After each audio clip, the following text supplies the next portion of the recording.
pagkatapos ay magluluto ako ng ginisang repolyo para sa tanghalian. So ganito ang style ng bigas namin. Bali bumibili lang kami mga 5 kilo lang. So Japanese rice ito.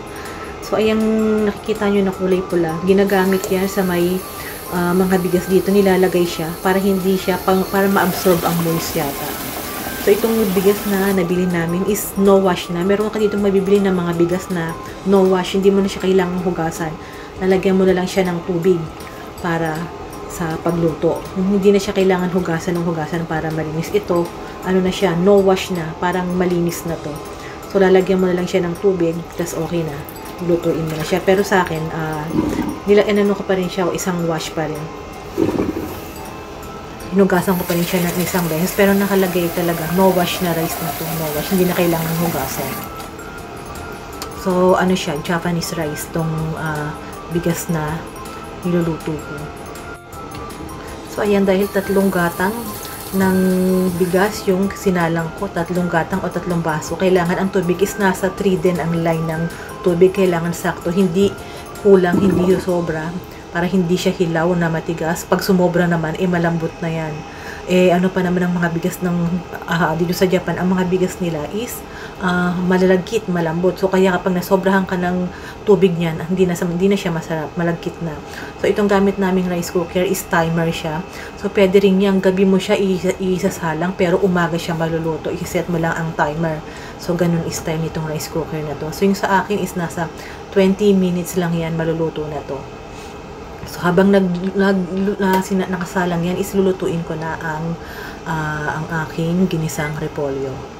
So yan, sinet ko lang siya. 21 minutes lang yan, guys.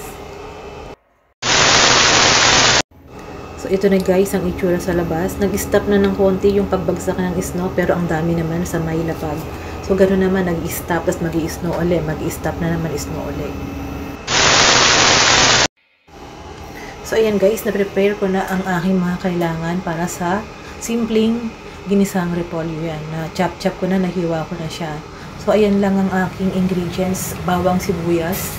Tapos, ang aking pangsahog is chicken breast na nasote ko na rin. Tapos, gamit ko is olive oil. So, simple lang yan. Igisa lang natin yan. Sibuyas, bawang, at yung chicken breast na pangsahog. Then, salt and pepper.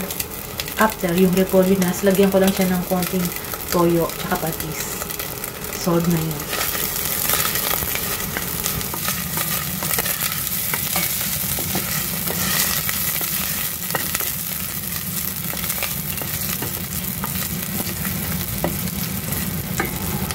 Ang baho na ng amoy guys. Bawang pala.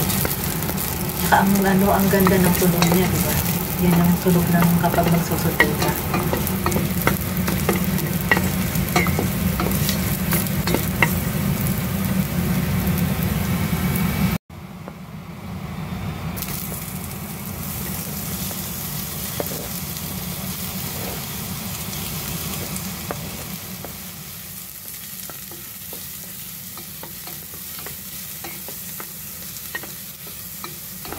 So, dito guys, hindi naman ginto ang presyo ng onion. Lalo na yung white onion na sa Costco mo mabibili. Ang 5 kilo ng white onion na yun, ang lalaki niya, is nasa mga around 500 to 600 in yen. So, mga nasa around 200 to 300 in pesos. 5 kilo na yun, ang lalaki niya na white onion. Pero pansin ko, ang red onion parang mas mahal siya kaysa white onion. Tsaka mas marami siya dito, white onion. Pero hindi naman ginto ang presyo ng red onion dito. Sakto lang sa price nila.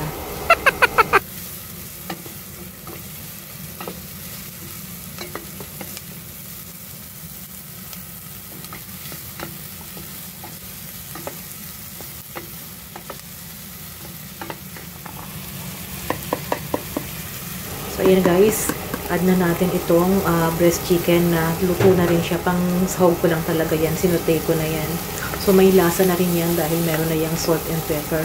So, bali, kinaramelize ko lang yung bawang at ang sibuyas. Tapos, inad ko na tong cook na breast chicken pang sahog sa ginisang repolyo. Tapos yan, lagyan ko lang yan ng salt and pepper tsaka water mamaya. Tapos, konting simmer. So, ayan, okay na ang ating rice. Luto na siya.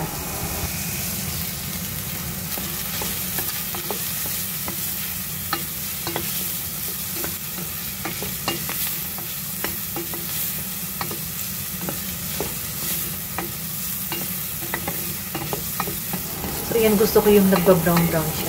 Medyo, golden brown.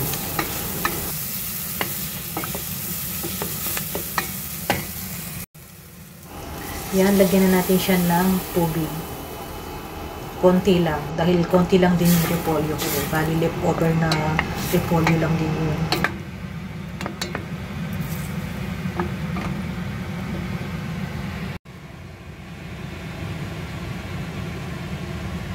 At yan, lagyan natin siya ng soy sauce. So, wala akong soy sauce na Pinas style. Kaya itong gamit ko is Japanese na soy sauce. Medyo matamis siya. So, ayun, nag-add na ako ng paminta at ng salt. Himalayan salt yung gamit ko. And then, black pepper. And then, konting water. And then, soy sauce. So, yan, check natin ang ating rice. Okay na siya. Tcharan! So, ayan guys. Sakto naman ang aking luto. Yeah. Hindi siya sobrang lambot. So, yun ang inaano ko kasi malagkit na nga itong bigas ng Japan. Tapos, kapag sobrahan mo na lang siya ng tubig, ang lagkit na niya, hindi na masarap. So, ito, sakto lang siya para sa bigas na to. Na perfect ko yung tubig niya. So, yun, halo-halo lang namin, minimix namin. Kapag minimix namin siya agad.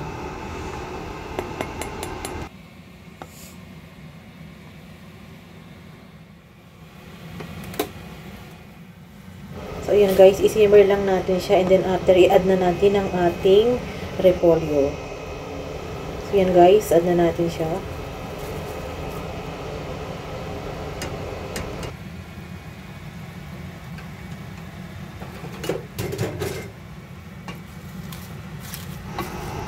Nakabukas yung exhaust fan kaya medyo parang may maingay sa background guys.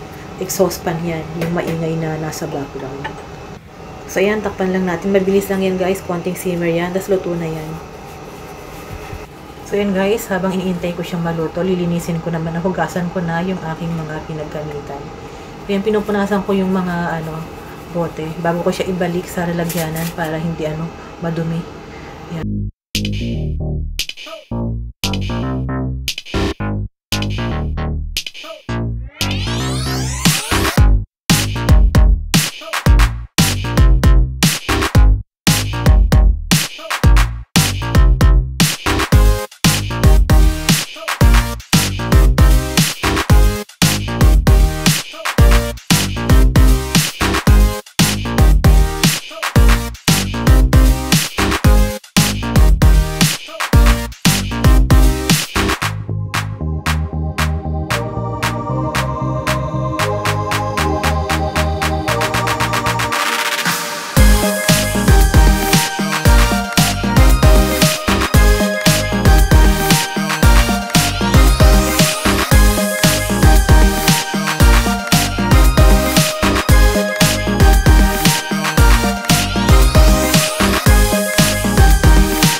ating simpleng lunch for today. Brunch, breakfast, and lunch na in one. Simpleng ginisang repolyo, pero ang sarap. Mapapadami ka ng kanin.